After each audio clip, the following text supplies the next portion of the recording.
Hey everybody, Chronos here with another War Thunder Simulator battle video. So this time I will, as promised, take a look at the Spitfire Mk XVI. Together with the late LF Mark IX, the highest rank Merlin-powered Spitfire we have in game, and by many considered to be one of the most capable Spitfires in the game, and I tend to agree with that. So let's talk a little bit about this plane in War Thunder, and what makes it special and what the difference are to the LF Mark IX, which sits on the same battle rating. Now, the Mk XVI was pretty much a Mark IX in reality, but instead of the original Rolls-Royce Merlin 66, it has a Packard license-produced version of the Merlin 66 called Merlin 266 to keep them apart.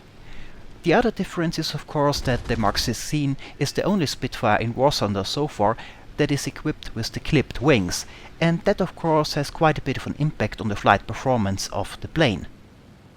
The clipped wings were often fitted on Spitfires which were meant for lower altitude fighting, like the Mk XVI. Also the LF Mark IX, which was also meant for low altitude fighting, also had them equipped, though the one we have in game does not have them. Now, the smaller wing area of the clipped wings means a higher wing loading compared to the Mark IX, and therefore a slightly higher turn rate. However, the difference is not that big, since the wing area is not that much smaller. The Mk XVI will be able to outturn most opponents it will face on its battle rating, although not by as much as the Mark IX. Also, the rate of climb is a bit lower because of the higher wing loading. On the plus side though, the roll rate is improved over Spitfires with wingtips, and this makes the clipped wing Spitfire one of the best rolling planes in the game. And this combination of good roll rate as well as good turn performance makes the Mk XVI the most maneuverable high-rank Spitfire in my opinion. Also, the small wings produce less drag, which increases the top speed of the plane, especially on lower altitude, where the air is denser. And this speed increase thanks to lower drag was one of the primary reasons for fitting those smaller wings on the low altitude Spitfires. Now, some players that have experience with both the Mk XVI and the LF Mark IX might now wonder, well, if the smaller wings makes the plane faster, how come the LF Mark IX is still faster than the Mk XVI in game? Well, that has to do with the second big difference between the two planes, the engines.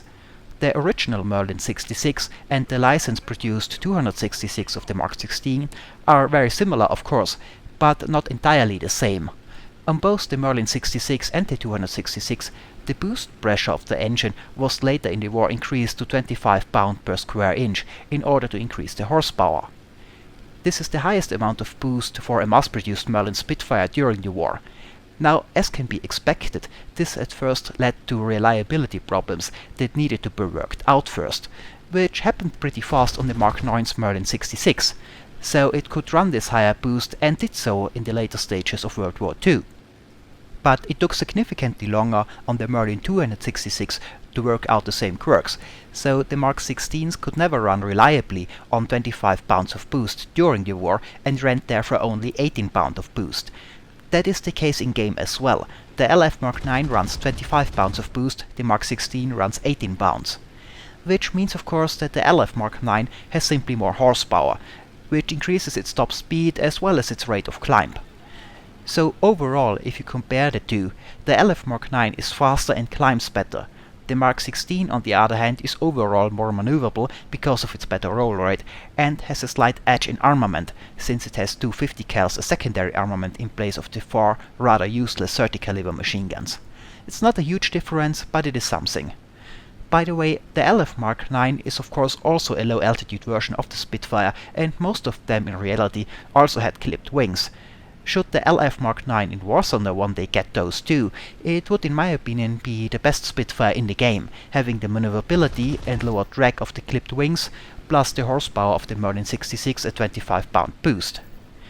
Now, another thing to mention is that the Mk XVI is a very unstable fire platform, especially around the yaw axis it has a tendency to oscillate. That might have something to do with the bubble canopy which the Mk XVI has in place of the Razorback, plus the Malcolm hub. The Razorback on the plane often helps to stabilize the plane around the yaw axis a bit more, and often the change from it to a bubble canopy had a negative impact on the yaw stability. The B-47 Thunderbolt had a similar problem when they switched to a bubble canopy, and in their case it was addressed by adding a dorsal fin in front of the stabilizer. Anyway, the Mk XVI is certainly one of the planes where it is more challenging to line up a good shot. not much of an issue during a dogfight, but when doing a high-speed diving attack, it is more difficult to get good shots in those small fire windows you get in such a situation. Well then, let's take a look at a few short fights in the Mark 16. Here we are on the Guadalcanal map, and I joined the battle a bit late via the join in progress system. So pretty quickly after entering the battle and moving a bit towards the enemy fleet, I can spot two planes in the distance fighting. It seems a friendly plane is in trouble, so I move there to help out. The enemy plane is firing on the friendly plane, which turns out to be a Spitfire, and I get slowly closer.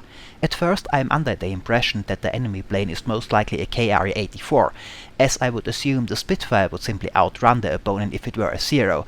So as the Spitfire banks hard and goes into a diving turn, with the enemy following, I follow as well, expecting an enemy plane that turns worse than I do.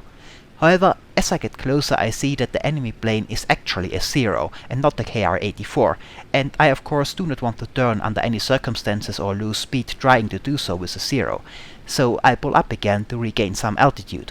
I want to fight a Zero in the vertical, like you would in a 109 versus a Spitfire, while I still have an energy advantage. Since I did pull up rather abruptly, I lost sight on the two of them for a moment and I have to find them again, but I soon see them again at my left front. But it took me too long to spot them to set up an attack on the Zero. As the Zero turns my way, I try to attack him from the front, assuming he is still focused on the other Spitfire, but I don't quite get an angle, so I pull up again. The Zero, now having noticed me, comes around and tries to climb after me, but he's too slow to do so and has to break off. But his climb has lost him a lot of speed, so he can hardly evade as I come around to attack. I can line him up as he tries to dive away and can get the burst off as he passes in front of me and set the Zero on fire, and he eventually goes down. Now with him off the friendly Spitfire and no other planes close by that I can see, I slowly start to regain altitude while circling and looking for more targets. And after a bit of circling I can spot some AA fire in the distance coming from the friendly fleet, indicating an enemy plane. And as I go there I can indeed soon see another Zero. It seems he has not seen me, so I slowly get closer, hoping for a surprise attack. I slowly get closer, but I can also see a second Spitfire also going after the Zero, and it's a Mark 22, a faster plane than I have, so I decide to get out of the way and let him pass, so the faster Mark 22 can close in and do the first attack, and I can jump in if it fails. Also, I am in a better position to cover the Mark 22 should we be attacked. However, before we get close enough to attack, the Zero spots us and turns hard to come straight at us. I get out of the way a bit in case he wants to fire on me, and then as he passes me I pull up to get some altitude. The Griffin Spitfire attacks the Zero and turns after it, and I expect the Zero to focus on this Spitfire, which can't turn with a Zero, and I can attack the Zero from above as it is focused on the Griffin. However, it seems the Zero instead tries to climb after me. But of course after his extremely tight turn doesn't have the speed to do that, so I do a wing over and come down to attack, and the Griffin is attacking as well. However, here you notice the instability of the plane as a fire platform sometimes, and I can't quite line up the shot. So I go up again, and as I loop around I can see another plane coming in, probably another enemy plane going after the Griffin, so I at first want to switch targets and go after this newcomer. However, it seems he breaks off his attack and pulls back up, so I go after the Zero again, which is now below me. I level out behind him and want to attack, but my nose is not trimmed down properly, so I aim a bit higher as I wanted to, and I don't do the damage I wanted to do. As the Zero turns, I go into a wide climbing turn and see what he does. As I do so, the Zero keeps up his turn for a bit, but then levels out again and goes into a shallow climb, back the way he was initially facing. I don't know if he has lost sight on me, but he flies level for a bit, so I dive down and come back down behind him, this time trimming the nose more to steady my aim. He does see me as I get closer and tries to turn out of my line of fire, but I can get off a burst before he manages to do so, and I manage to shoot off his elevator, and the Zero goes down. I start to climb and look back, but just as I do so I can see another enemy plane coming in, and he is in range to attack, so I roll inverted into a split S and dive straight down. Since I saw the enemy plane only for a split second, I did not see what it was at first. If it is a Ki-84, I can of course simply outturn it, but in case it is a Zero I dive down till I know what it is. I take a hit as I dive down, and I can see the plane again. It was a Ki-84, but he's pulling away and not coming in for another attack. And I took a hit to the oil cooling system, so I have to fly back to base and repair before my engine goes out. So I make my way back there, and the Ki-84 is not coming after me. I manage to land before the temperature gets critical and repair the plane. But by the time I'm back in the air, most enemy planes are already down, with the exception of another Ki-84, which I eventually find at high altitude. After stalking this last plane for a bit, I managed to latch onto the Ki-84's tail, and after a bit of turning and diving, I set him on fire. So this is it for this little fight. Let's take a look at another one. This one takes place on the Saipan map in some very low light conditions. I again join late, and I can almost immediately see a big furball with many planes taking part in the middle of the ocean. So I of course go there hoping I can surprise an enemy plane while it is turn fighting someone else. When I get in range though, it turns out to be difficult at first to locate an enemy plane in the low light conditions. However, soon I can see two planes coming my way, and they turn out to be enemy Ki-84s. One of the Ki-84s is coming straight at me, and I expect he wants to attack me. So I pull straight up and look back, assuming the Ki-84 is coming around to attack again. But he keeps going instead, apparently on his way to attack someone else, though I can't see his intended target. It's a bit challenging to keep track on him over the dark water, but I just manage to keep him in sight, especially after he fires on a friendly plane, which I still can't really see. The Ki-84 is turning after a Griffin Spitfire, and I can get behind him as he does so. Just as he levels out behind the Spitfire, I get in fire possession too, and get a good burst off that sets him on fire. And then I go into a climbing turn, while looking back, making sure my rear is clear. And then I slowly turn back towards the furball that is still going, to look for more targets. There seems to be a few enemy planes mixing up with Spitfires over there, but it's hard to tell who is who at the distance and in these low light conditions. As I slowly come around and make my way back to the fight, I try to get an idea of how many planes are enemy and how many are friendly by looking for the tracers. But only a few planes fire their guns, so the identity of most of the planes remains a mystery until I get closer. It seems though we have more planes in this fight at this point. But there are a few Ki-84s and Ki-43s mixed in the fight. I at first have my eyes on a plane which I believe to be a Ki-43. However, what really gets my attention is a Focke-Wulf 190 coming down in a diving attack at high speed.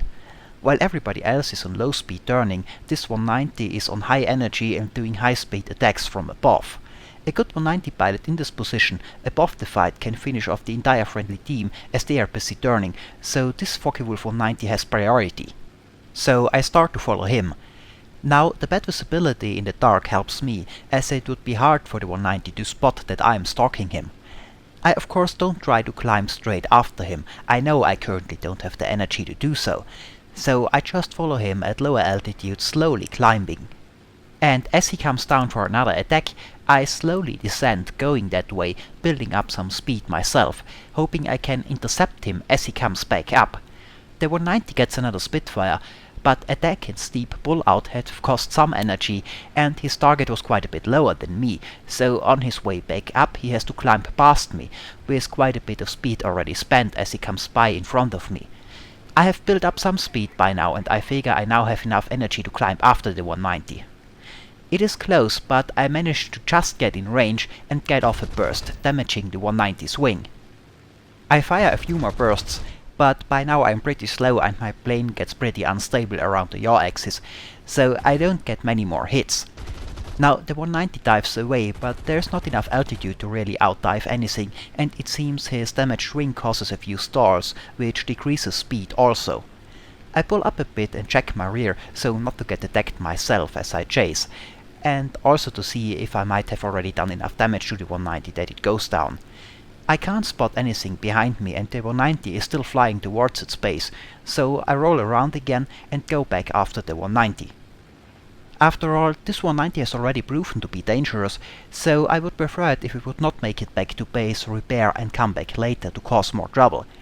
As I close in, I can see something breaking off the 190's wing, maybe a flap being torn off causing additional damage, but I'm not sure. Now I slowly get closer and I trimmed my nose down quite a bit to improve stability at this speed. As I get close enough, I fire 2 bursts. The first one misses, but the second one does some additional damage to the wing. But just as I fly past the 190, I can see another plane in front of me, a Hayabusa at lower altitude, coming my way. So I pull up to attack it as I come around. The Hayabusa comes around behind me and climbs after me. However, I lose sight on him above the dark water, so I can't attack him as I come around. I slowly do a wing over and try to get eyes on the Hayabusa again as I dive down to maybe spot him in time to still fire. But I can't see him, and I know if he climbed after me, I'm most likely lower than him by now, so I level out and fly away, trying to get some distance between me and the enemy plane I can't see. But just as I do so and look back, I can see the Hayabusa behind me. I roll around to evade possible fire and dive down a bit to build up some speed and look back to see what the Hayabusa does.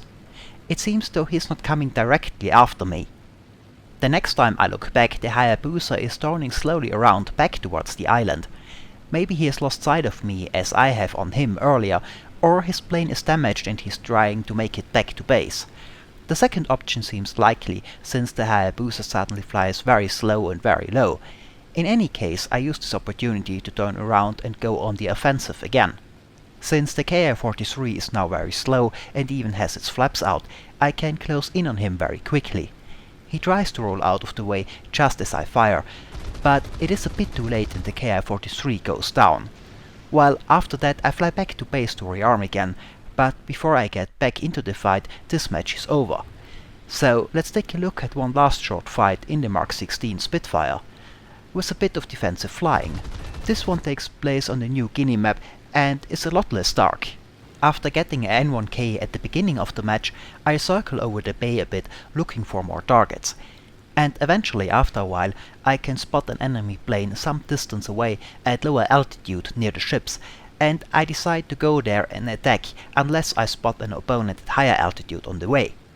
However, since I have not seen any other enemy planes for a while, and I'm not aware of the position of the enemy team, I am a bit worried that they are higher than me and able to get behind me as I go after the one in front of me. And indeed, as I look back, I suddenly have 2 enemy planes behind me, one Raiden or Hayabusa a bit closer and a Hien a bit further away. So I roll quickly to the left and turn out of their way. They keep going straight, and the front one is soon pretty far away, but the Hien in the rear is not that fast, so I figure I might get behind him. The front one is pulling up though and coming around, so I have to keep an eye on him too. I can hear a third plane fly past me behind me, but it seems he's not directly behind me, and I hope he needs a bit of time to get back into fire position, and I would really like to take that Hien out of the fight. I fire a few bursts after him, but not too much effect, and stay on him as long as I dare. I look back just in time to see a plane behind me, and I do a tight barrel roll to get out of his way and come around to follow him. With so many enemy planes around, I call for help, hoping for some assistance. I now try to close in on this new enemy and put some pressure on him, and it seems I slowly get closer. The first time I checked my rear it was clear, but I know of course that the enemy planes will most likely be back soon and attack again. And indeed, next time I look back I have another one behind me, and I go into another tight barrel roll to evade. This one is following me directly, so I keep up my rolls and scissors, hoping I can draw him in and eventually make him overshoot, while at the same time being a difficult target for another attacker. I lose sight on the Raiden for a second as I roll around, but when I look back I can see 2 planes behind me. I'm not sure if they're both new or one of them is the one I just evaded. The N1K pulls away again, but the Raiden stays behind me, so I have to focus on him for now.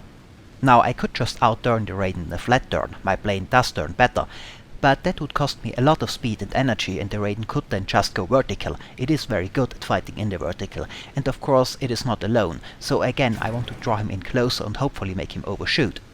And I do manage to do so, but at the same time I take a hit from another plane which takes out some of my controls and sets my plane on fire. I presented a very good target as I tried to fire on the Raiden as it was in front of me. I try to still get a few hits into the Raiden while my plane is still flying, but sadly my plane goes down before I can do much damage. And so that's it for this fight. I thought it was showing off the roll rate of the Mark 16 nicely, so I included it. Well, and that's it for this Spitfire Mark 16 video. Overall I would say the Mk 16 is a very good plane, somewhat fast, good power to weight ratio and very maneuverable. However, I did find that it was quite unstable as a fire platform. Still, it is probably my favorite high-rank Spitfire. The Griffins get just a little bit too heavy for my taste. Well, this is it for this video. As always, I hope it was entertaining, thanks for watching, and maybe I'll see you next time.